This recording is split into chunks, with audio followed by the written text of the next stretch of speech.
Teachers academy से doctor Ambarish का अभिवादन स्वीकार करिए। साथियों, पीजीटी की परीक्षा तिथियां निर्धारित हैं। आज परीक्षा के सेंटर की सूचना भी आ चुकी है और ऐसे में हम लोग रिवीजन और प्रैक्टिस शुरू कर दिए हैं। समय बेहद कम है, बहुत ही क्वालिटी टाइम है और इसमें ज्यादा से ज्यादा प्रश्नों तक हम लोग को पहुंचना है। तो चलिए इसी प्रतिबद्धता के साथ शुरू करते हैं आज की क्लास। और जितने भी साथी आ चुके हैं फटाफट वो लोग लाइक कर दें, कमेंट बॉक्स में आ जाएं। तो आज का जो सबसे पहला सवाल है वो स्क्रीन पे आपके आ चुका है। आज हम जो चर्चा करने वाले हैं आदिकाल पर चर्चा करेंगे। आदिकाल पार्ट 1 की चर्चा हम लोग कल किए थे और आदिकाल पार्ट 2 की चर्चा आज हम यहां करेंगे। तो ये पहला सवाल है क्योंकि बहुत सारे सवाल आपके यहाँ स्थापना तर्क कथन कारण के भी पूछे जाएंगे। ऐसे में थोड़ी सी तैयारी आप लोगों को इस तरह की भी रखनी चाहिए। तो चलिए सबसे पहला प्रश्न आपके स्क्रीन पर दिखाई दे रहा है, काफी महत्वपूर्ण सवाल है। तो जितने भी साथी देख पा रहे हो फटाफट जवाब दें। सबसे पहला सवाल है, पहला सवाल कहता है कि आचार्य रामचंद्र शुक्ल ने आदिकाल को वीरगाथा काल नाम दिया। तर्क स्थापना ए है और तर्क क्या है? क्योंकि इनके अनुसार इस काल की साहित्य प्रवृत्तियां केवल वीर रसात्मक रासो काव्यों तक सीमित थी। यहां आपको बताना है कि ये कथन ऑप्शंस आपके हैं क्या? ए और आर दोनों सही है, ए सही है आर गलत है, ए गलत है और आर सही है। तो देखिए शुक्ल जी ने वीर गाथा काल इसका नामकरण किया और इस नामकरण के पीछे उन्होंने 12 पुस्तकों का उद्धरण दिया। कितने पुस्तकों का उद्धरण दिया? 12 पुस्तकों का। और ये 12 पुस्तकों का जो ट्रिक है वो भी मैंने आपको बताया था। हवी की करदा, इस तरीके से एक ट्रिक बनाया था हमने। जी संक क्या लिखे हैं? अभी देखिए जो नया बैच हम लोगों ने शुरू किया है वो उसमें अभी क्लासेस नहीं जा रही हैं। ये पीजीटी का पेपर 8 तारीख का हो जाएगा, उसके बाद हम लोग उस नए बैच की क्लास को शुरू करेंगे। क्योंकि अभी जो पुराने स्टूडेंट्स हैं इनको थोड़ा सा ज्यादा समय देना है कि इनका पेपर आ गया है। तो अभी ये 6-7 दिन आप सबकी क्लासेस जो है वो ऑफ रहेंगी। ठीक है, चलिए तो बात करते हैं कि शुक्ल जी ने 12 ग्रंथों का उद्धरण दिया, 12 पुस्तकों उद्धरण दिया। पृथ्वीराज रासो, हमीर रासो, इन सब में उन्होंने देखा कि वीरता अधिक है, वीर रस की अधिकता है और वीर रस की अधिकता के कारण ही उन्होंने ये माना कि ए ऑप्शन स्थापना भी इसकी सही है और तर्क भी सही है। तो इन्हीं दो आधारों पर उन्होंने इस काल का नाम क्या रख दिया? वीर गाथा काल रख दिया। वीर गाथा काल रख दिया। शुक्ल जी ने जो इतिहास लिखा है वह विधेयवादी पद्धति पर लिखा है, विधेयवादी पद्धति पर लिखा है। क्षण क्षण काल को इन्होंने बहुत ही महत्व दिया है। ठीक है, तो जो 3 चीजें होती हैं जो तेन के इतिहास में देखने के लिए मिलती हैं, तेन से प्रभावित होकर उन्होंने इस इतिहास पद्धति को अपनाया है और इस तरीके से यहां पर ए और आर दोनों सही है। सवाल नंबर 2, आदिकाल को अत्यधिक व्याघातों और विरोधों का युग किसने कहा है? ठीक है, ये कहा जाता है कि एक काल में एक तरफ युद्ध थे दूसरी तरफ शांत। तो इस प्रकार से यह कैसे हो सका? तो उन्होंने कहा अत्यधिक व्याघातों और विरोधों का युग है। देखिए इस काल में 2 अलग अलग तरह का टीजीटी वाला मॉडल पेपर अभी नहीं दिया जाएगा। आप लोग मॉडल पेपर को क्या समझते हैं? खाना पूर्ति समझते हैं। तो अभी मैं आपको एक साथ 10 मॉडल पेपर दे दूंगा। मॉडल पेपर से 10 या 15 दिन पहले सॉल्व किया जाता है। कोई रस्म नहीं है कि आप जब भी चाहें सॉल्व करके फुर्सत कर लें। अभी प्रैक्टिस करिए, ये क्लास भी टीजीटी के लिए महत्वपूर्ण है। प्रैक्टिस करिए, रिवीजन करिए, पढ़िए और परीक्षा से 10 से 15 दिन पहले आपको 10 मॉडल पेपर दिए जाएंगे। तो अभी बिल्कुल परेशान मत होइए टीजीटी वाले, पीजीटी वालों को मॉडल पेपर दिए जा रहे हैं। तो हम बात कर रहे थे आदिकाल को अत्यधिक व्याघातों और विरोधों का युग किसने कहा है? तो किसने कहा है साथियों? हजारी प्रसाद द्विवेदी ने कहा है। हजारी प्रसाद द्विवेदी ने क्यों कहा है? क्योंकि दो तरह की धाराएं अलग अलग चल रही थी। एक तरफ की धारा कैसी थी? युद्धों की थी। और दूसरों तरफ की धारा कैसी थी? वो शांत धारा थी, जिसमें धर्म था, आध्यात्म था। ठीक है, तो ये दो तरह की धाराएं एक ही काल में चल रही हैं। धर्म और आध्यात्म वाली धारा कौन सी है? जिसमें आप देखिए तो हमारा नाथ पंथ आ जाता है, हमारा सिद्ध साहित्य आ जाता है, हमारा जैन साहित्य आ जाता है। तो ये तीन धाराएं इस तरह से जा रही हैं। दूसरे तरफ जो युद्धों की धारा है, यानी जो हमारे यहाँ रासो काव्य मिल रहा है, तो इस वजह से हजारी प्रसाद द्विवेदी ने जो इसका नामकरण किया वो क्या किया? अत्यधिक व्याघातों और विरोधों का युग। एक तो वैचारिकता के आधार पर भी विरोध है, और दूसरा जो है इस काल में आलोचना के स्तर पर भी काफी विरोध देखने के लिए मिलता है। अगला सवाल है, पृथ्वीराज रासो का मुख्य वर्ण विषय क्या है? पृथ्वीराज चौहान के युद्धों और विवाहों का वर्णन, केवल सामाजिक कुरीतियों का चित्रण, निर्गुण भक्ति का प्रचार, जैन धर्म के सिद्धांतों का प्रतिपादन। चलिए देखिए, यहां पर पृथ्वीराज से संबंधित कई ऐसे पहलू हैं जो आपको जानने चाहिए, जो परीक्षा के लिए दृष्टिकोण है। पृथ्वीराज रासो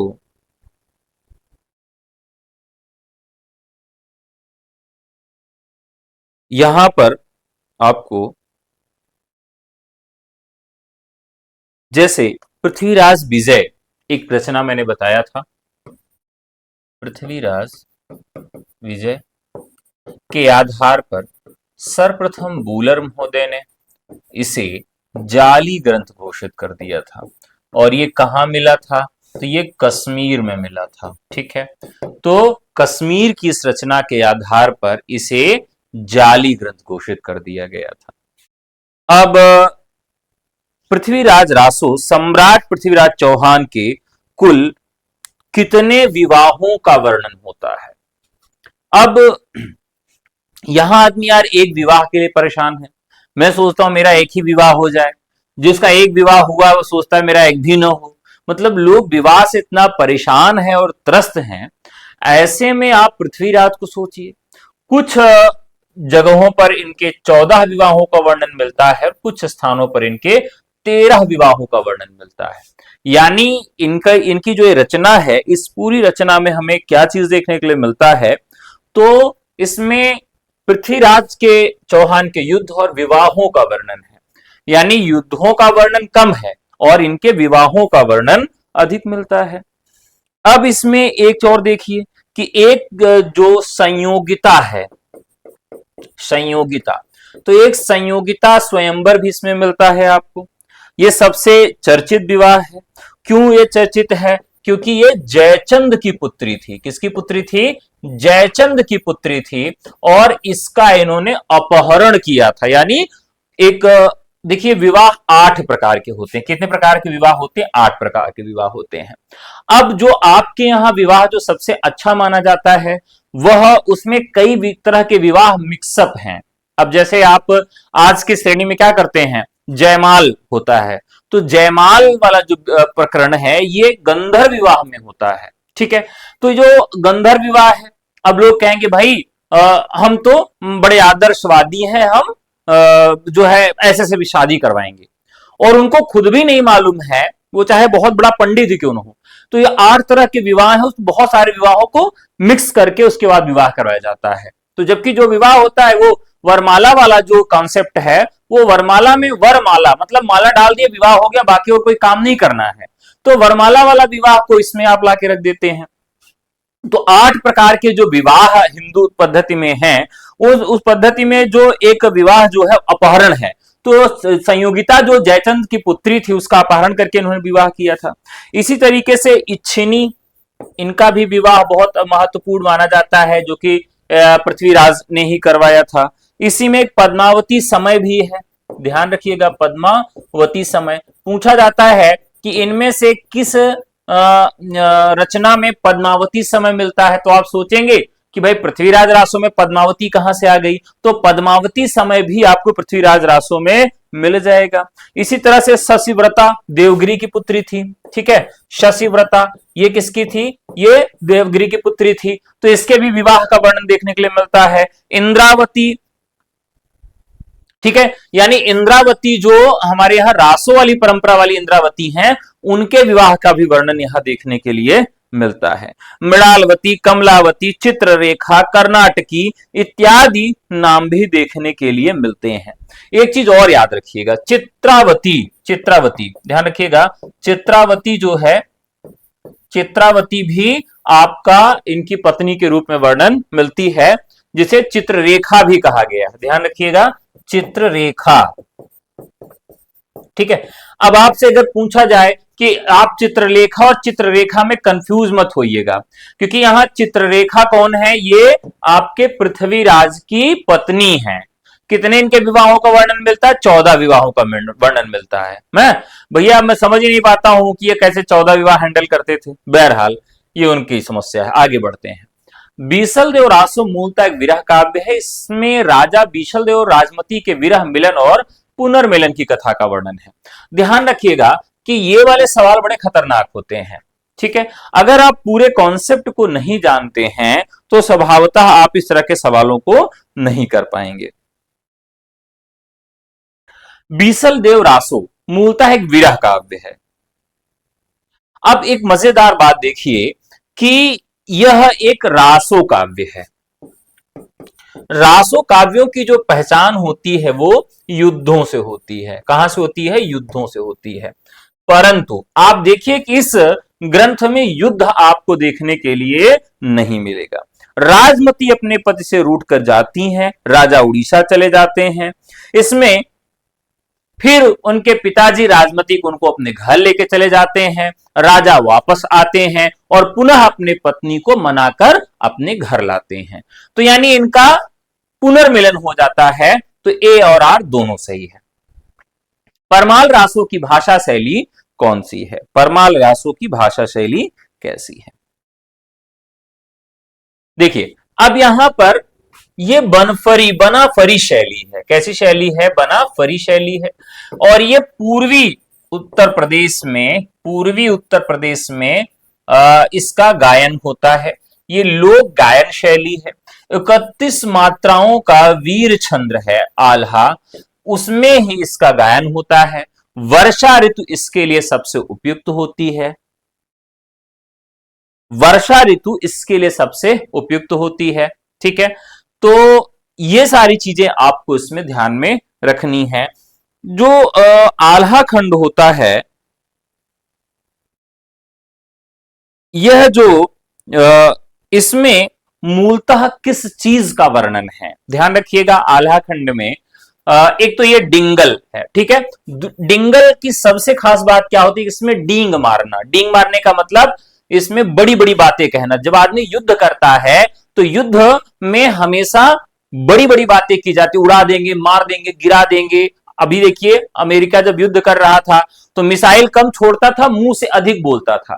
तो युद्ध करते समय यह नीति है कि अगर आप सामने वाले को अपनी जुबान से परास्त कर दे तो और भी अच्छा होता है, क्योंकि आप डरे रहें और भले अपने पास जो है आप ब्रह्मास्त्र लिए रहें तो आप हो सकता है कि हार जाए। तो ये सारी चीजें आपके लिए बहुत इंपॉर्टेंट होती हैं। हमारे यहाँ टाइपिंग की जॉब है, लेकिन ऑफलाइन में आपको आना पड़ेगा मैथ और साइंस के लिए,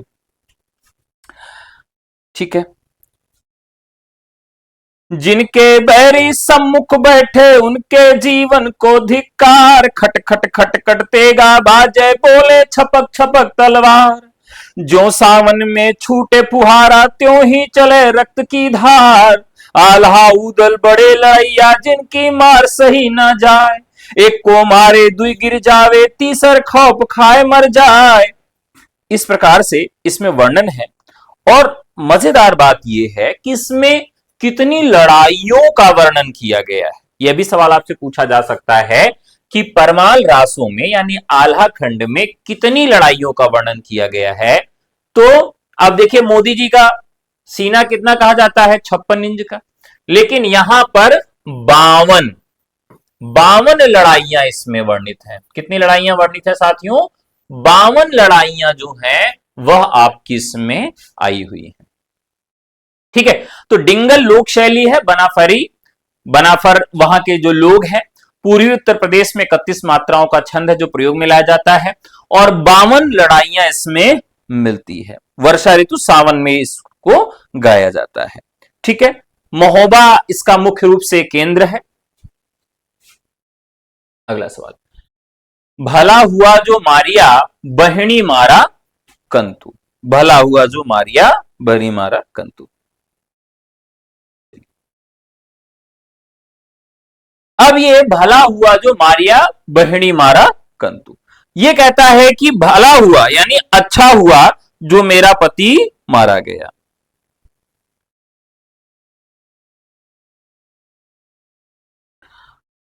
यह किसकी पंक्तियां हैं? भला हुआ जो मारिया, तो यह पंक्ति है हेमचंद्र की। किसकी पंक्ति है? हेमचंद्र की। तो ये पंक्तियां कई बार पूछी गई हैं, ये पंक्तियां कई बार पूछी गई हैं। चलिए,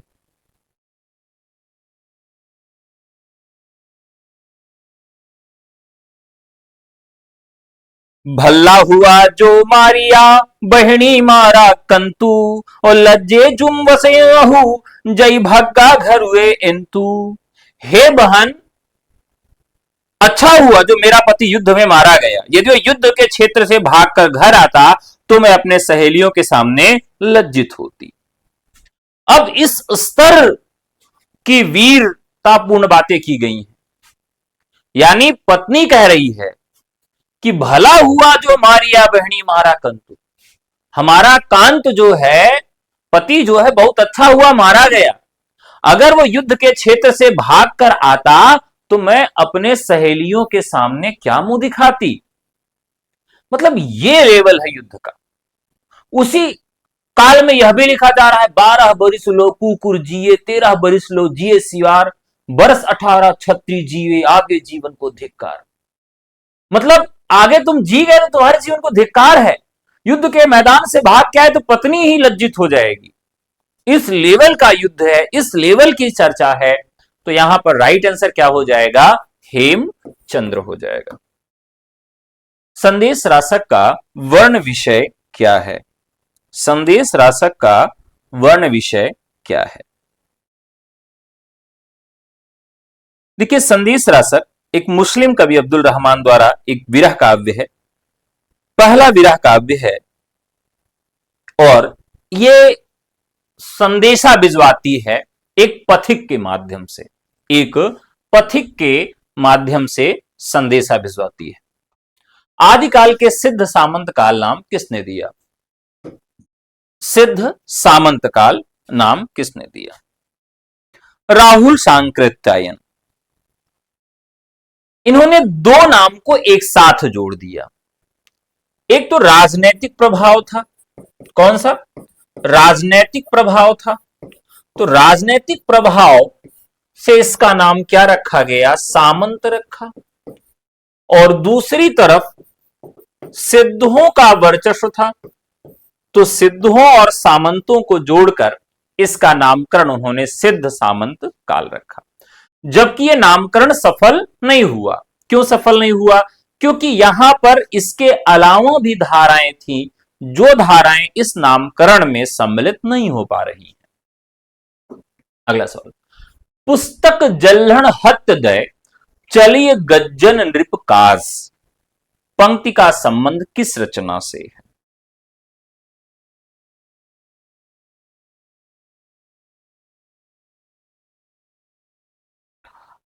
बताइए। पृथ्वीराज रासो में जल्हण के हाथ में वो देते हैं कि भाई ऐसा है कि मैं जा रहा हूं, अब आगे का युद्ध मैं करने जाऊंगा, और आप क्या करिए, आप इस पूरे काम को देखिए। अपने पुत्र को 69 समय इसमें है, और इसमें अंत में शब्द वेदी बाण चलाया जाता है, शब्द वेदी बाण। तो शब्द वेदी बाण का मतलब यह होता है कि आंखों पे पट्टी बंधी होगी, ध्वनि के आधार पर इसमें युद्ध किया जाता है। 4 बांस 24 गज, अंगुल अष्ट प्रमाण, ता ऊपर सुल्तान है, मत चूको चौहान। यह पंक्ति पूछी जाती है, क्या कहता है? मत चूको चौहान। उन्होंने पूरा सब कुछ बता दिया कि चौहान अब चूकना नहीं है, भले आपकी आंखें नहीं है लेकिन आज इसको मार डालो। तो यहां पर शहाबुद्दीन गोरी से संघर्ष को दिखाया गया है। 1192 में तराइन के द्वितीय युद्ध के बाद इनको गजनी लेकर चला गया था, और गजनी जब ले गया तो इनकी आंखें फोड़ दिया, और जब आंखें फोड़ देता है तभी ये शब्द वेदी बाण चलाते हैं। ठीक है, तो इसका राइट आंसर क्या हो जाएगा? पृथ्वीराज रासो। आदिकालीन रासो साहित्य में ऐतिहासिकता का अभाव पाया जाता है, क्योंकि इन कवियों का मुख्य उद्देश्य इतिहास लेखन न होकर अपने आश्रयदाताओं की अतिशयोक्तिपूर्ण प्रशंसा करना था। चलिए फटाफट बताइए।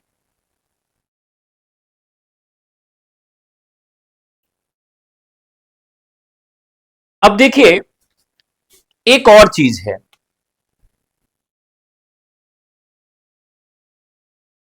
क्या चीज है कि आदिकालीन रासो साहित्य में ऐतिहासिकता का अभाव पाया जाता है।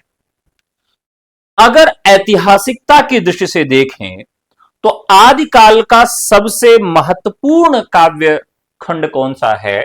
जैन काव्य। जैन काव्य क्या है? मुख्यतः चरित काव्य है, मुख्यतः चरित काव्य है। और इसी वजह से अगर ऐतिहासिकता की दृष्टि से देखा जाए तो आदिकाल में जैन काव्य सर्वोत्कृष्ट है। पहली चीज, आदिकालीन रासो साहित्य में ऐतिहासिकता का अभाव है क्योंकि जो घटनाएं दी गई हैं वह कल्पना पर आश्रित हैं, क्योंकि सही सही घटना लिख देंगे तो अच्छा नहीं लगेगा, क्योंकि उसमें वीरता दिखानी है। इन कवियों का मुख्य उद्देश्य क्या था? इतिहास लेखन नहीं था। क्या था? अपने आश्रयदाताओं की अतिशयोक्तिपूर्ण प्रशंसा करना था। तो यानी ए और आर दोनों कथन सही। देसिल बना सब जन मिठा, यह उक्ति विद्यापति के किस ग्रंथ से ली गई है? देखिए यह काफी चर्चित सवाल है, कई बार पूछा जाता है कि किसकी पंक्ति है, तो आसान हो जाता है, लेकिन यहां पूछा गया कहां से लिया गया है।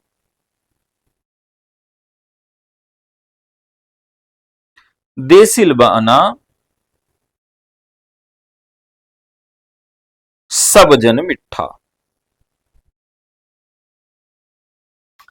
अब देखिए विद्यापति की जो रचनाएं हैं, पदावली तो इनकी मैथिली भाषा में है, और यहां पर देसिल की बात की गई है तो देसिल से उनका जो तात्पर्य है वो अवहट्ट से है। इसमें अपनी मातृभाषा के महत्व को दर्शाया गया है। मातृभाषा का मतलब है देसी भाषा। तो यह जो पंक्ति है यह कीर्ति लता से ली गई है। किससे ली गई है? कीर्ति लता से ली गई है। अगला, उक्त व्यक्ति प्रकरण का वर्ण विषय क्या है? उक्त व्यक्ति प्रकरण,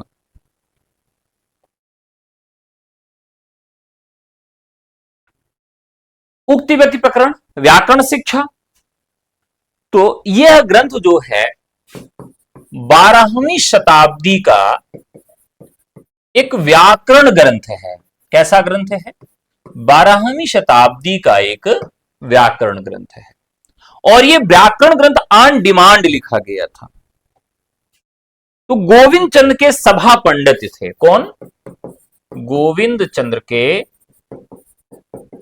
सभा पंडित थे। कौन थे? तो सभा पंडित थे दामोदर शर्मा। तो दामोदर शर्मा जी से कहा गया कि राजकुमार जो हैं उनको लोक भाषा पुरानी अवधि अपभ्रंश के माध्यम से संस्कृत सिखाया जाए। यानी जो पुरानी भाषा थी अवधि या अपभ्रंश जो है उसके माध्यम से राजकुमारों को संस्कृत भाषा सिखाई जाए। तो भाषा कैसे सीखेंगे? व्याकरण से। यानी ये पुरानी अवधि में मिलता है, व्याकरण के नियमों को इसमें दिखाया गया है। हजारी प्रसाद द्विवेदी इसे बेजोड़ ग्रंथ मानते हैं क्योंकि उस समय के रीति रिवाज, भाषा, त्यौहार इत्यादि का वर्णन बहुत अच्छे से किया गया है। इस प्रकार से जो राइट आंसर हो जाएगा वो व्याकरण शिक्षा हो जाएगा। लेकिन यहां एक और सवाल पूछा जाता है, कितनी बोलियों के शब्द मिलते हैं? कितनी बोलियों के शब्द मिलते हैं, यह भी सवाल यहां से पूछा जाता है। किस रचना में कितनी बोलियों से संबंधित शब्द मिलते हैं? यानी पुरानी अवधि, कोशली और पुरानी ब्रज। तो अवधि और ब्रज, थोड़े बहुत शब्द इसके अवधि में, थोड़े बहुत इसके ब्रज में, और मुख्यतः इसका अनुवाद किसमें किया गया है? संस्कृत में किया गया है। का तरुआ पंचविडाल पंक्ति के रचयिता कौन है? तो कल ही मैंने बताया था आपको, लुईपा। सिद्धों की भाषा को संधा भाषा नाम किसने दिया? यह भी काफी चर्चित प्रश्न है।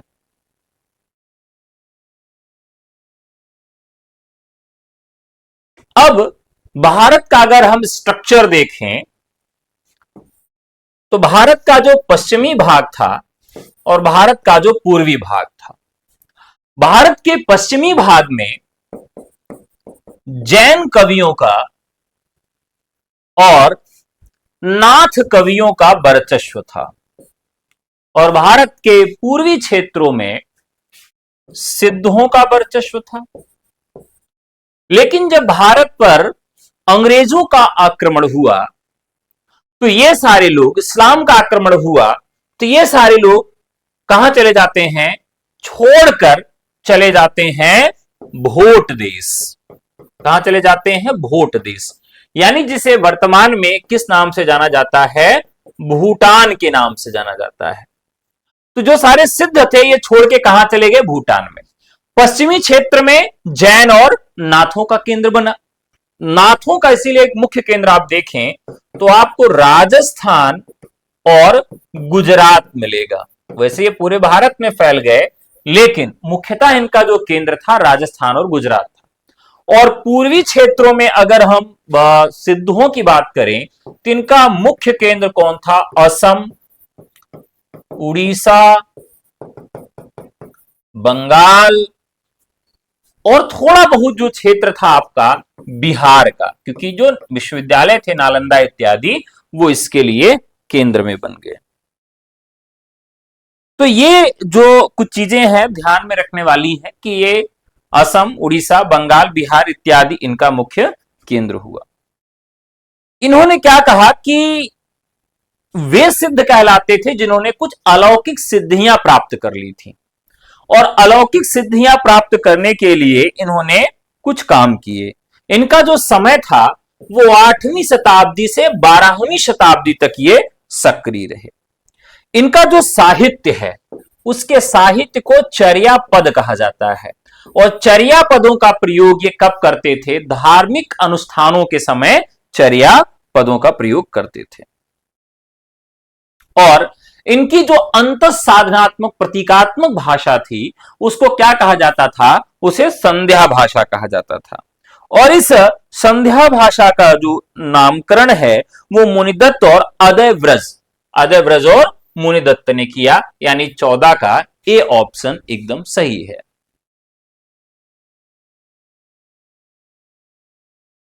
बिहार पूर्णिया से प्रणाम, नमस्कार नमस्कार, स्वागत है भाई।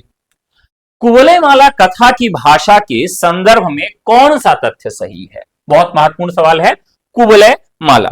देखिए एक एक सवाल के विषय में अगर आप पूरी जानकारी रखेंगे तो देखिए ये ऐसा लगेगा जैसे आपके घर की बात है ना। बाकी हम एक एक ऑप्शन चाहें तो आसानी से टिक करवाते चलेंगे। देखिए ये 8वीं शताब्दी यानी 779 के आसपास की ये रचना है और आचार्य उद्योतन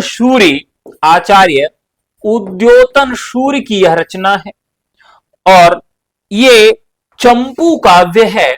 किस प्रकार का काव्य है?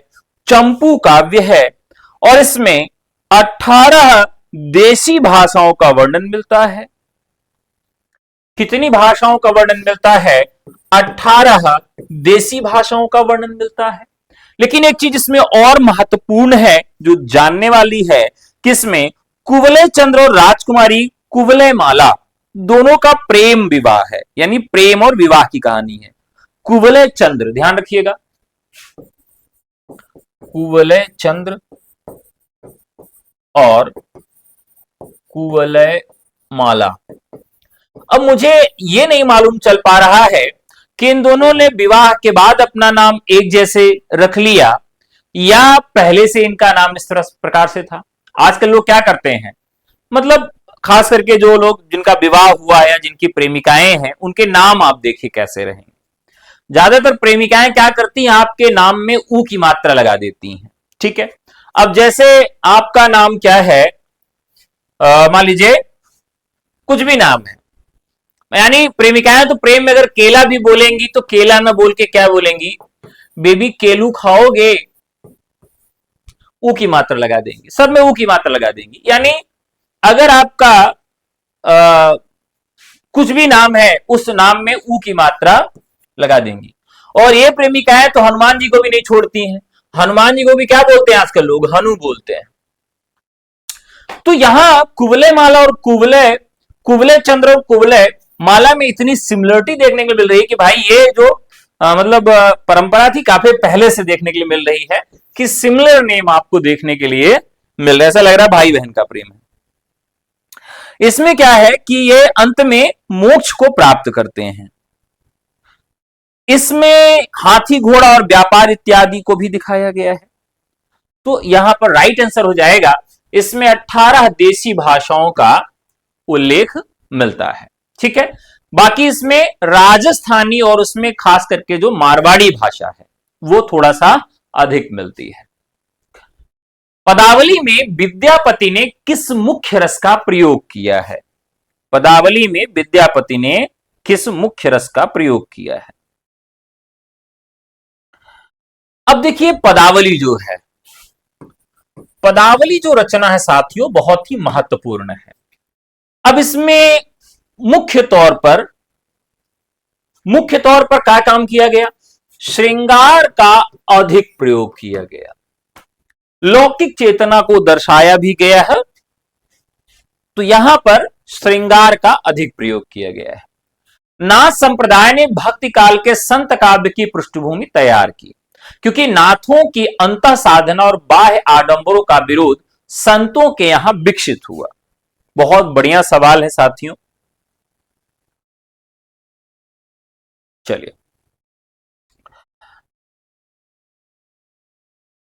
एकदम सही बात है, एकदम सही बात है कि नाथ संप्रदाय ने भक्ति काल के संत काव्यों की पृष्ठभूमि तैयार की। अब आप कबीर के यहां देखिए तो जो उलट बासियां देखने के लिए मिलती हैं वो किससे प्रभावित हैं? वो नाथों से प्रभावित हैं। इनके यहां जो बाह्य आडंबरों का विरोध मिलता है वह भी संतों के यहां आगे चल के मिलता है।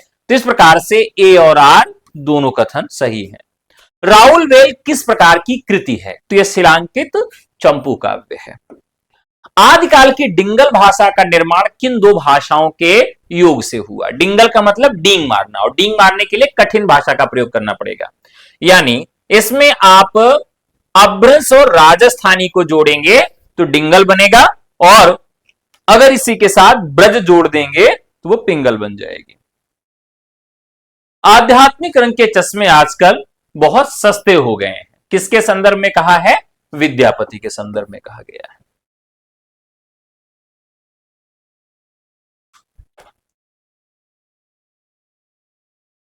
आध्यात्मिक रंग के चश्मे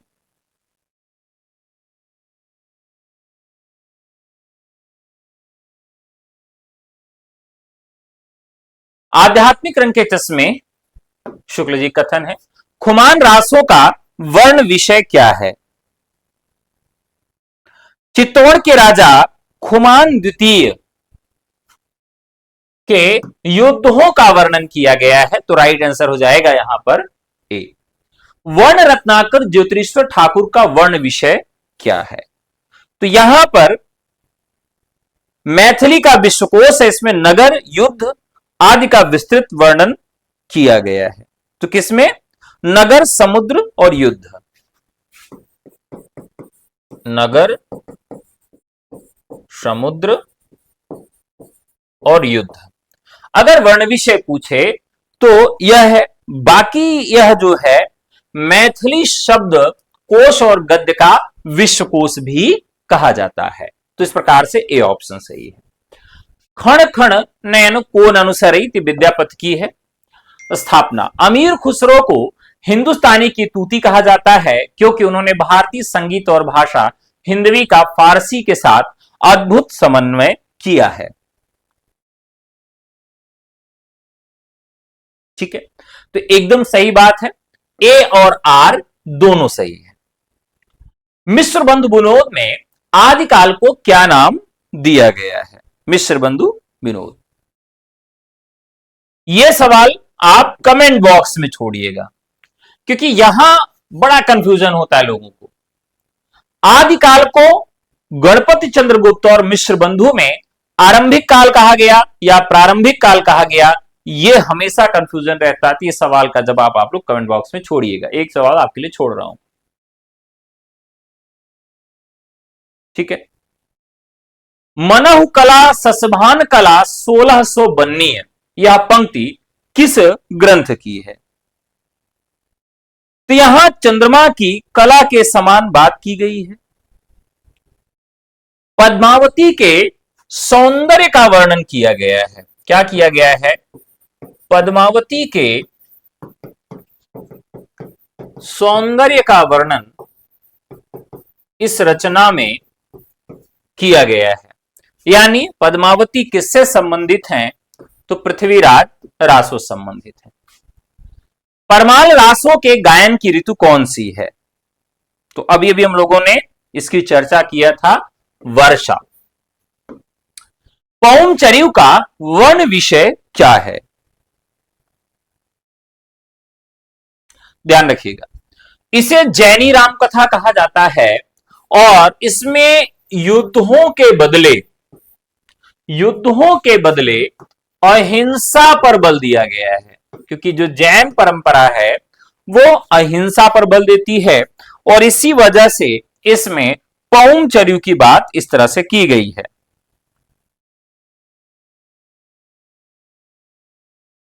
पौंचर्यु की बात करें तो यह स्वयंभू की रचना है। इसे 8वीं शताब्दी ने उन्होंने लिखा था। भगवान राम की कथा को जैन रूपांतरित कर दिया गया है। इसमें 5 कांड हैं और 90 संधियां हैं। कितने कांड हैं? तो 5 कांड और 90 संधियों का प्रयोग इसमें किया गया है। और 5 कांड कौन कौन से हैं तो उनका भी नाम आप याद रखिएगा। पहला कांड है विद्याधर, दूसरा कांड है अयोध्या कांड, तीसरा है सुंदर कांड, फिर चौथा है युद्ध कांड और फिर कौन सा है? उत्तर कांड। अब आप देखिए यहां पर जो पहला कांड आपको विद्याधर के नाम से मिला है, यानी इसमें वो विद्या अध्ययन के लिए जाते हैं, विद्या को अर्जित करने के लिए जाते हैं। जो सारा काम अयोध्या कांड में होता है वही यहां विद्याधर कांड में होता है। 7 संधियां कुल मिला के ये 83 संधियां जो हैं वह स्वयंभू ने लिखा था।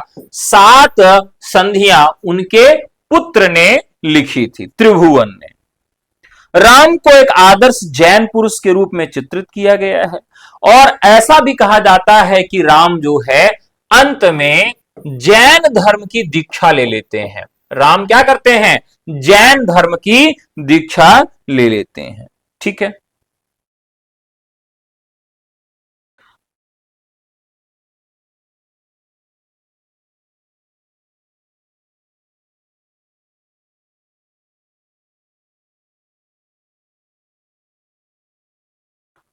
अब यहां जो मूल कथा है उससे इसका अंतर क्या है, यह भी थोड़ा सा हमें जानना चाहिए कि जो मूल राम कथा है उस कथा से पौमचर्य की कथा में क्या अंतर माना गया है। तो यहां पर जैनी रामायण में राम को शलाका पुरुष माना गया है। क्या माना गया है? इस जैनी रामायण में राम को एक शलाका पुरुष माना गया है। ठीक है। अब यहां हम देखें वाल्मीकि रामायण से तो विष्णु के अवतार हैं राम, लेकिन यहां पर राम एक आदर्श मानव और भगवान नहीं है। राम ने रावण का वध किया, राम अहिंसक हैं। रावण का वध यहां पर लक्ष्मण करते हैं, ध्यान रखिएगा। रावण का वध यहां पर कौन करता है? तो राम तो यहां अहिंसा के पुजारी हैं, तो अहिंसा तो करेंगे नहीं। तो रावण का वध यहां पर कौन करते हैं? उनके छोटे भाई करते हैं, क्योंकि राम ने जैन धर्म में दीक्षा ले लिया था तो अपने भाई से रावण का वध करवाते हैं। ठीक है। वानर और राक्षस जो है यहां पर, ये दोनों विद्याधर जाति के हैं। अब यहां जो वानर और राक्षस हैं, ये वानर और जो राक्षस हैं वो किस जाति के हैं? तो वो सब विद्याधर जाति के हैं जो राम के साथ युद्ध करते हैं। रावण को एक महान विद्वान जैन धर्म का अनुयायी दिखाया गया है जो मोह के कारण गिर जाता है। तो ध्यान रखिएगा, जो यहां रावण है, रावण भी जैन धर्म का अनुयायी बताया गया है जो बाद में अपने गिरे हुए कर्मों के कारण युद्ध में मारा जाता है। अब यहां पौमचर्य में सीता राजा जनक और रानी विदेहा की प्राकृतिक पुत्री है। ठीक है। ये यहां पर पुत्री है इनकी, और वहां पर वो कैसे मिली थी? वो आप जानते हैं कि धरती के गर्भ से मिली थी। सीता जी कहां मिली थी? वो हल चला रहे थे, उसमें से सीता जी घड़े में निकली थी।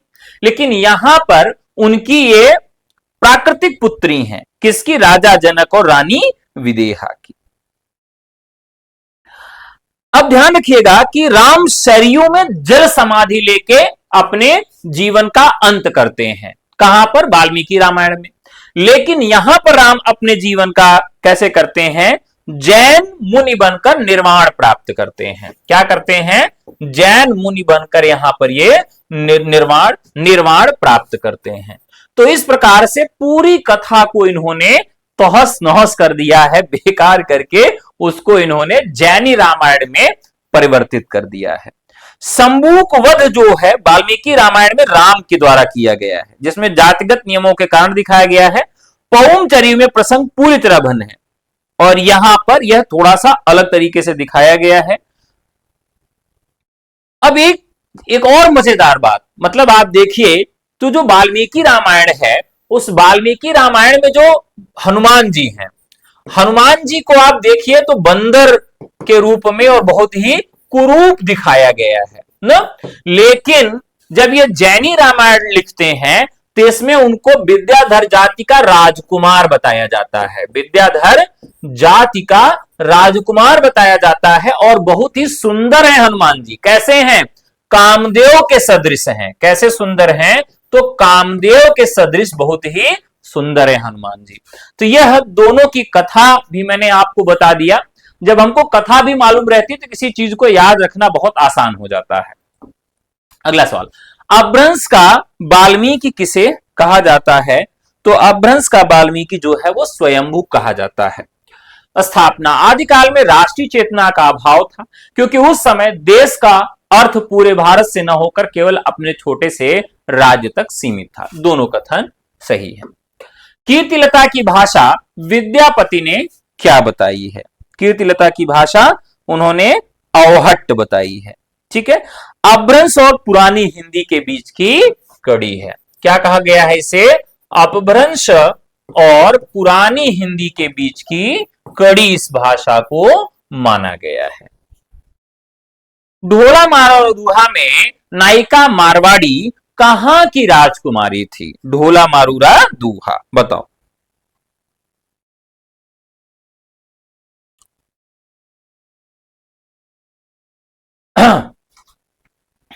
चलिए, सवाल अगर आपको अच्छे लग रहे हो, मेरे पढ़ाने का तरीका, महत्वपूर्ण फैक्ट को बताने का तरीका अच्छा लग रहा हो, तो आप लाइक जरूर करिएगा।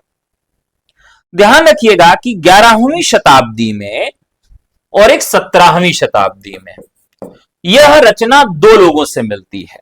एक 11वीं शताब्दी में, तो 11वीं शताब्दी में कल्लोल के द्वारा यह रचना मिलती है, और इसी रचना में थोड़ा बहुत फेर बदल करके कुशल राय की रचना मिलती है। कुशल राय की रचना मिलती है, वह 17 में मिलती है।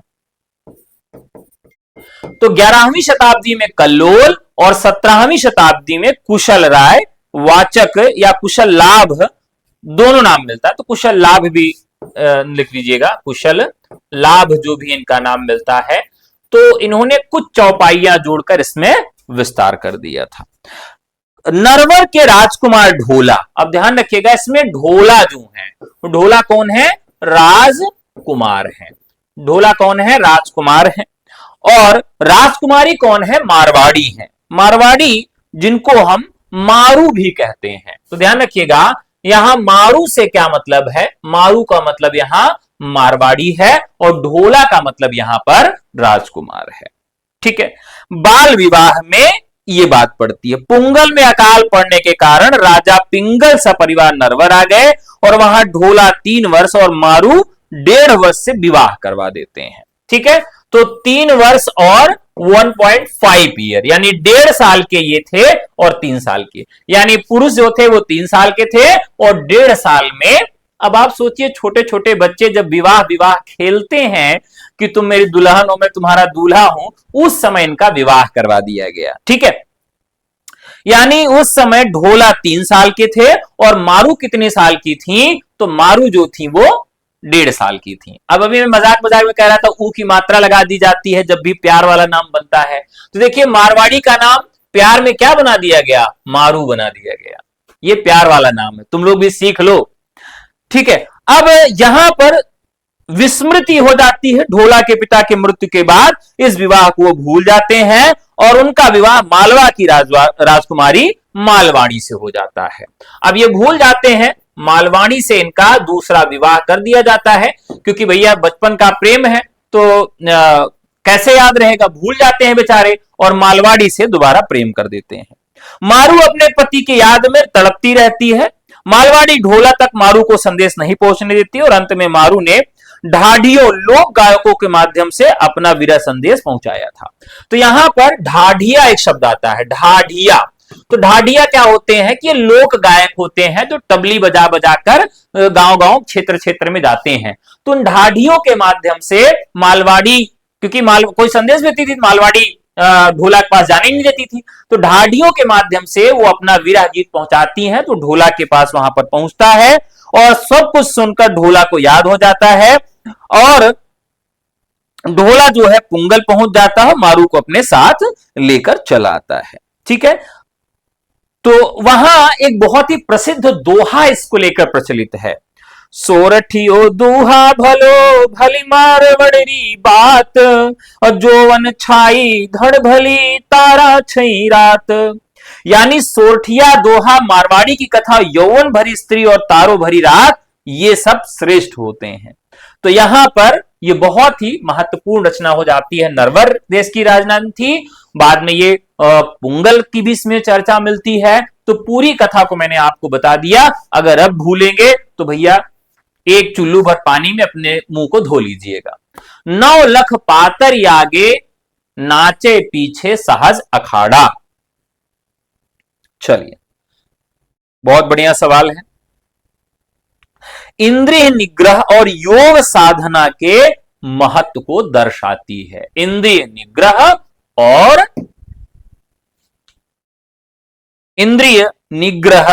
और योग साधना के महत्व को दर्शाने वाली ये पंक्ति है। श्रावकाचार दोहा देवसेन का मुख्य विषय क्या है? तो गृहस्थ धर्म के 250 दोहे का उपदेश इसमें दिया गया है। ठीक है,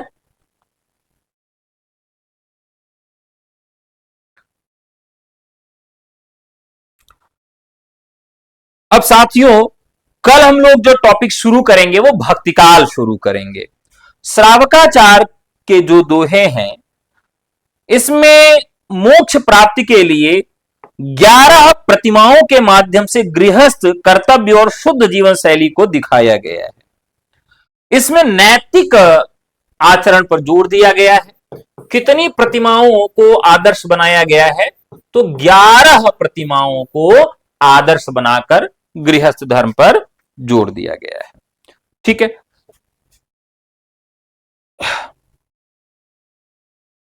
पृथ्वीराज रासो को छप्पयों का राजा किसने कहा था? छप्पयों का राजा चंद्रबरदाई, इनको किसने कहा था? बताइए।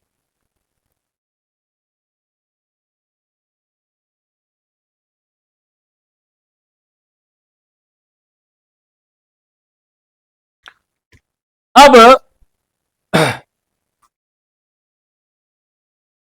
एक रचनाकार है शिव सिंह सेंगर। शिव सिंह सेंगर ने छप्पयों के राजा की उपाधि दी थी। छप्पा एक मात्रिक छंद है जो ओज और वीर रस वर्णन के लिए उपयुक्त माना जाता है। अब देखिए, अगर आप का ये छप्पर है, ठीक है, ये आपका छप्पर है और इस छप्पर में बारिश हुई तो ये नीचे टपकने लगा। तो जब आपका ये छप्पर टपकने लगेगा तो आप क्या करेंगे? रोला करेंगे, रोएंगे। और किसी ने छप्पर की आके मरम्मत कर दी, सही कर दिया कि अब ये छप्पर बिल्कुल नहीं टपकेगा, वाटरप्रूफ हो गया। तो आप क्या करेंगे? उल्लाला करेंगे ना, उल्लाला उल्लाला। पहले रोला करेंगे, बाद में उल्लाला करेंगे। इस प्रकार से छप्पे में दो प्रकार के संयुक्त छंद है। ये दो प्रकार के छंद मिल जाते हैं तो रोला और उल्लाला मिलकर छप्पे बनाता है। तो शिव सिंह सेंगर ने यह बात कही थी। आदिकाल की प्रमुख प्रवृत्ति युद्धों का सजीव वर्णन का मुख्य कारण क्या था? मुख्य कारण क्या था? देखिए, जो कवि हैं वो स्वयं सैनिक थे और वो मैदान से आगे बढ़कर दरबार में भी रहते थे और मैदान में भी जाते थे। मैदान में क्या करने जाते थे? राजाओं का यशोगान करते थे और उन्हें युद्ध के लिए भड़काते थे। अरे राजा, आप इतने ओजस्वी, इतने ताकतवर हैं, और उनको मौत के घाट उतरवा देते थे। राजा एकदम तैयार होकर, टाइट होकर लड़ रहा है। तो कुल मिलाकर कवि स्वयं सैनिक थे, तो अपनी आंखों के सामने वो युद्धों का सजीव चित्रण देखते थे, जिसकी वजह से वो बात कविता में भी प्रतीकों के माध्यम से, शब्द चित्रों के माध्यम से उकेर दी जाती थी। जैन साहित्य का उद्देश्य केवल धर्म का प्रचार था, इसलिए इसमें साहित्यिक और रस का, कलात्मकता का पूर्ण अभाव है।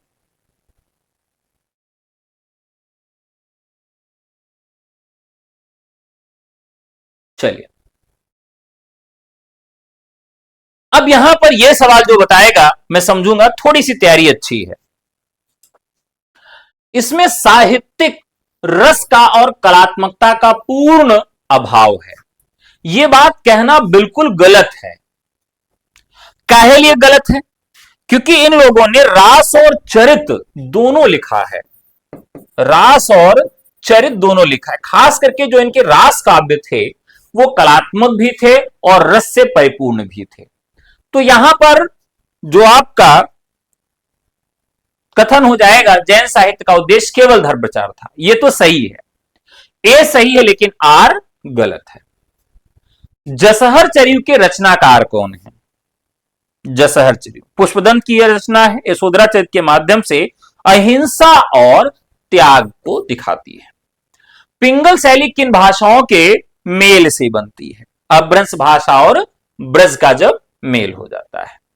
सज्जन सकारे जाएंगे, नैन मरेंगे रोए। सज्जन सकारे जाएंगे।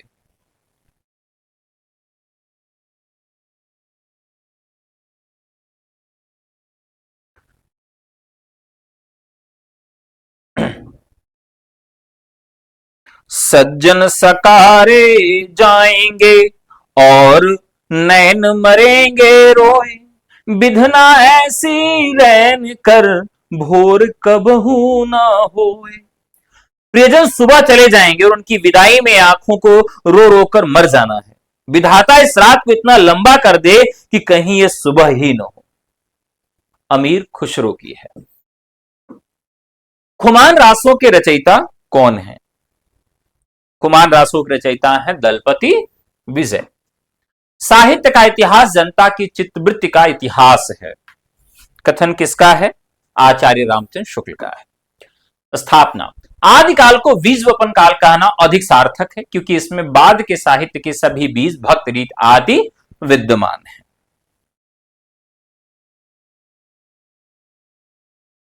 चलिए, अब जो भी स्थापना और तर्क के सवाल होते हैं, इसको हमें उस दृष्टिकोण से देखना पड़ता है जिस आलोचक ने कहा है।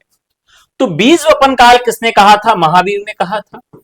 और महावीर प्रसाद ने यह क्यों कहा था? क्योंकि वो कहते हैं कि भक्त रीति और सबके बीज विद्यमान थे। तो ये सही है और महावीर प्रसाद द्विवेदी का मत है। सिद्धों की कुल संख्या कितनी मानी जाती है? तो इनकी संख्या कितनी मानी जाती है? 4 मानी जाती है।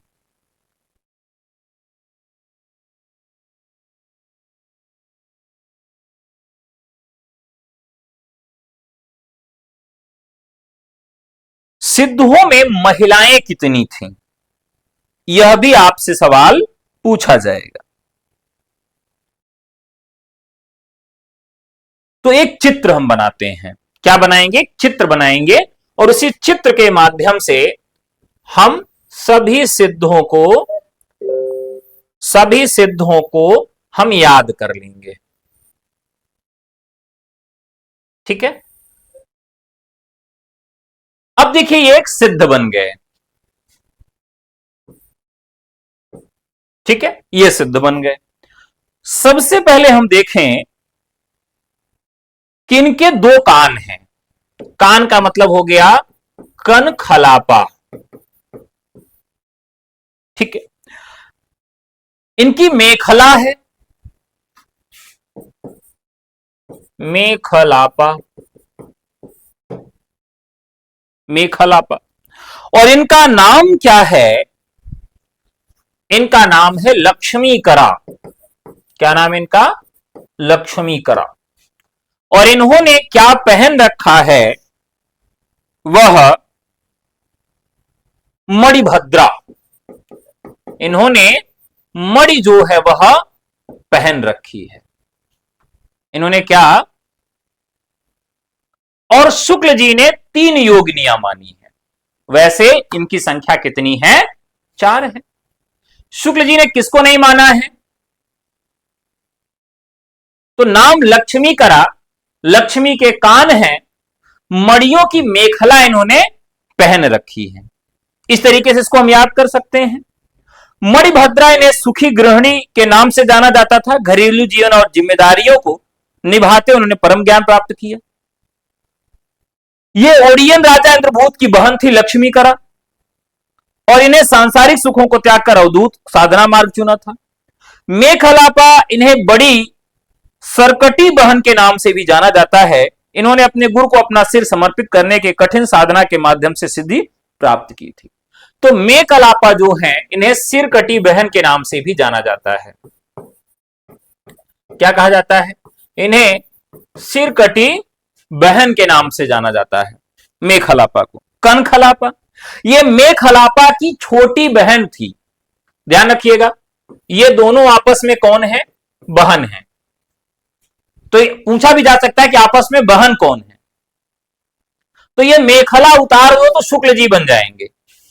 माने पूरा शरीर रहेगा, बस मेखला उतार दो तो शुक्ल जी हो जाएंगे। मेखला पहनाए रखो तो कनखलापा और मेखलापा, नाम भी सिमिलर है तो दोनों आपस में बहन थी। अपने गुरु, अच्छा कनखरापा जो थी, इनको सिरकटी बहन कहा जाता था।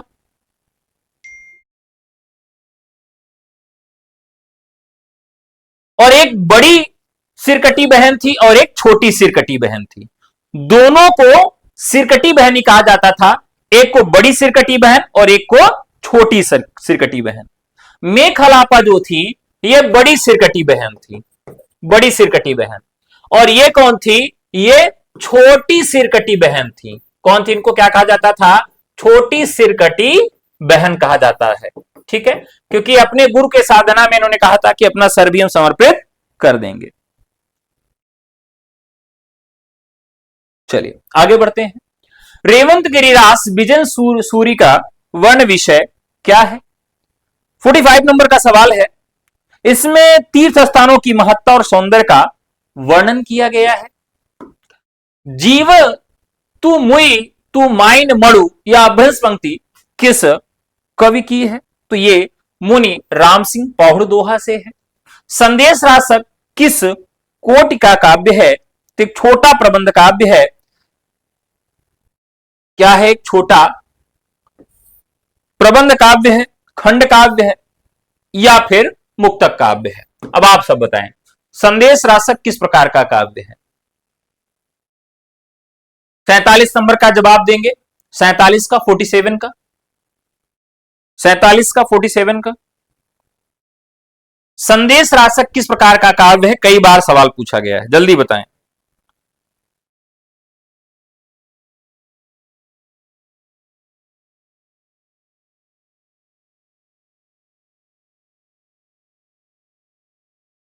चलिए, तो 47 का बी लोग कह रहे हैं। तो देखिए यहां पर यह 12वीं 13वीं शताब्दी में इसकी रचना हुई और यह महाकाव्य नहीं है, इसे खंडकाव्य कहा जाता है। विद्यापति को अभिनव जयदेव की उपाधि किसने दी थी? तो राजा शिव सिंह उनके संगीत और काव्य प्रतिभा से प्रसन्न होकर उनको अभिनव जयदेव की उपाधि दी थी। रासो शब्द की व्युत्पत्ति रसायन से मानना सर्वाधिक उपयुक्त है। रामचंद्र शुक्ल ने से बीसलदेव रासो की एक पंक्ति के आधार पर सिद्ध किया है। तो यह इसमें बीसलदेव रासो में रसायन शब्द बार बार प्रयोग में आया है, जिसके आधार पर आचार्य रामचंद्र शुक्ल ने यह बात कही है। आदिकाल की चारण काल संज्ञा किसने दी है? तो इसे ग्रियर्सन ने चारण कवियों की प्रधानता के आधार पर इसका नामकरण किया है। चारण। तो ये आज का एपिसोड रहा, आज की क्लास रही। यदि आप 10 मॉडल पेपर लेना चाहते हैं पीजीटी के लिए, जेआईसी पीजीटी के लिए, टीजीटी के लिए, तो आप हमें व्हाट्सएप करके ले सकते हैं। और 1 मई को आपके लिए महामैराथन लेकर आ रहा हूं, महामैराथन लेकर आ रहा हूं। अगर उस महामैराथन से आप जुड़ना चाहते हैं तो कमेंट बॉक्स में और डिस्क्रिप्शन में आपको टेलीग्राम का लिंक मिल जाएगा, उसमें आप जुड़ जाइए, जिससे उस दिन आपको नोटिफिकेशन मिल सके। अगर आप तक आपने कुछ नहीं पढ़ा है तो आप उसको ही पढ़कर ज्यादातर सवाल सॉल्व कर सकते हैं। ज्यादातर सवाल उसी एपिसोड से आने की संभावना रहेगी, तो आप उस महामैराथन में जरूर जुड़े। अगर आप हमारा प्रैक्टिस और रिवीजन बैच लेना चाहते हैं तो ले लीजिए व्हाट्सएप करके, और फुल लेंथ बैच लेना चाहते हैं जिसका नाम धुरंधर है तो उसको भी आप ले सकते हैं व्हाट्सएप करके 9628959237 पर। तो आज का एपिसोड यहीं तक। अगर आज के सवाल अच्छे लगे हों तो आप जरूर बताइएगा, ठीक है? फिर आपसे जल्दी मुलाकात होगी। धन्यवाद।